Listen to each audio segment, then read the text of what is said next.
చందుర్తి మండలం తిమ్మాపూర్ గ్రామంలో శ్రీ భక్తాంజనేయ స్వామి ఆలయ 5వ వార్షికోత్సవం సందర్భంగా శ్రీ సీతారాముల కళ్యాణ మహోత్సవాన్ని బుధవారం ఘనంగా నిర్వహించారు. ఈ వేడుకల్లో భాగంగా స్వామివారికి గ్రామ సర్పంచ్ కపిల్ల దీవెన శంకర్ దంపతులు పట్టు వస్త్రాలు సమర్పించారు. కార్యక్రమం అనంతరం భక్తులకు అన్నదాన కార్యక్రమాన్ని నిర్వహించారు. ఈ కార్యక్రమంలో ఉప సర్పంచ్ ఎడ్ల హరీష్, ఆలయ కమిటీ సభ్యులు ముదసాని వెంకటేష్, నల్లపు దివాకర్, అట్టపల్లి జనార్దన్, కపిల్ల నరేష్, బురిరాజు, తంబాడి రవి, నితీష్ పెద్ద సంఖ్యలో భక్తులు పాల్గొన్నారు.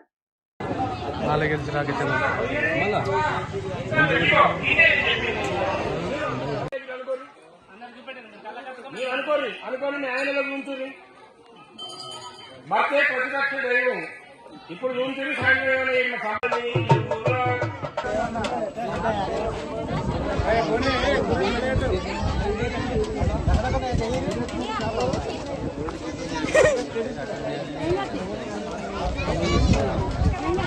మా తిమ్మాపూర్ గ్రామంలో హనుమాన్ దేవాలయ వార్షికోత్సవం 5వ వార్షికోత్సవం జరుపుకొని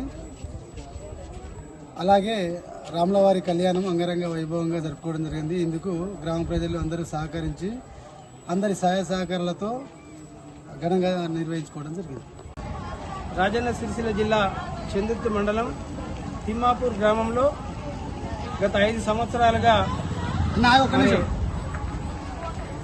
శ్రీ భక్తాంజనేయ స్వామి ప్రతిష్ట కార్యక్రమం చేసుకొని నవగ్రహాలతో పాటు మరి శివాలయం కూడా ప్రతిష్ట చేసుకొని 5 సంవత్సరాలుగా వార్షికోత్సవం జరుపుకుంటూ మరి ఈరోజు సీతారామ కళ్యాణ మహోత్సవాన్ని మరి పుర ప్రముఖులు అదేవిధంగా తిమ్మాపూర్ గ్రామ ప్రజలందరూ కూడా మరి ఇష్ట దైవమైనటువంటి సీతారామాంజనేయ స్వామి, ఆంజనేయ స్వామి కృపా కటాక్షాలు ఈ తిమ్మాపూర్తో పాటు ఈ తెలంగాణ ప్రాంతంలో ప్రజలందరూ అష్టైశ్వర్యాలు ఆయురారోగ్యాలతో ఉండాలని చెప్పి ఆ స్వామివారి కృప ప్రజలందరికీ ఇవ్వాలని చెప్పి మరి కళ్యాణ మహోత్సవాన్ని నిత్య కళ్యాణంతో పాటు మరి కళ్యాణ మహోత్సవాన్ని చేస్తున్నటువంటి పుర ప్రముఖులు మరి వారికి ప్రత్యేక శుభాకాంక్షలు తెలియజేసుకుంటూ మరి అన్నదాన కార్యక్రమం కూడా చేస్తున్నటువంటి నిర్వాహకులకు దాతలకు కూడా ఈ శుభ సందర్భంగా హృదయపూర్వక శుభాకాంక్షలు తెలియజేసుకుంటూ ఆ స్వామివారి కృప ద్వారా ఈ ప్రాంతం అంతా అష్టైశ్వర్యాలు ఆయురారోగ్యాలతో పిల్లా పాపలందరూ ఆరోగ్యంగా సమృద్ధిగా వర్షాలు కురిచి రైతులు అందరూ కూడా సుఖ సంతోషాలను ఇవ్వాలని చెప్పి కోరుకుంటున్నాను. అందరికీ నమస్కారం.